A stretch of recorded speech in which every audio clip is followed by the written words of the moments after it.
নমস্কার বন্ধুরা, আজকের ভিডিওটি খুব স্পেশাল হতে চলেছে কারণ আমরা বাড়িতে বানাতে চলেছি ব্ল্যাক স্নেক। সেই জন্য আমরা একটা পলিথিনে বালি, কাগজের মধ্যে খাবার সোডা, একটি প্লেট এবং একটি বাটিতে চিনির গুঁড়ো নিয়ে নিয়েছি। এরপর আমাদের প্রয়োজন পড়বে কেরোসিন। কেরোসিনের জায়গায় আমরা অ্যালকোহল অথবা পেট্রোলও ব্যবহার করতে পারি। তো চলো ভিডিওটি শুরু করা যাক। সবার প্রথমে আমরা পলিথিনের বালিটি প্লেটের মধ্যে ভালোভাবে ঢেলে নেব।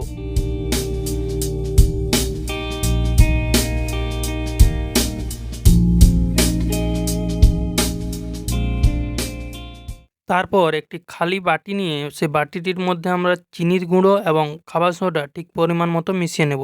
মানে চিনির গুঁড়ো এবং খাবার সোডার অনুপাত হবে 4:1, মানে 4 চামচ চিনির গুঁড়ো নিলে 1 চামচ খাবার সোডা দিতে হবে। এই মিশ্রণটিতে খুব সুন্দরভাবে ব্ল্যাক স্নেকটি তৈরি হয়, সেই জন্য আমরা এই মিশ্রণটিই নিচ্ছি। সেই জন্য 4 চামচ চিনির গুঁড়ো গ্লাসটি থেকে বাটিটিতে আমরা নিয়ে নিচ্ছি। এরপর 1 চামচ খাবার সোডার গুঁড়ো নিয়ে ওই বাটিটিতে দিয়ে দেব এবং ওই মিশ্রণটি ভালোভাবে আমরা মিশিয়ে নেব। আমরা ভালোভাবে চিনি এবং খাবার সোডাকে মিশিয়ে নিয়েছি। এরপর সেই বালিটি যেটা আমরা প্লেটের উপর নিয়েছিলাম সেইটির উপরে কেরোসিনটা আমরা ভালোভাবে ঢেলে দেবো।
তোমরা দেখতেই পেলে বন্ধুরা, আমাদের বাড়িতে তৈরি যে ব্ল্যাক স্নেকটি সেটি খুব সুন্দরভাবে কাজ করেছে।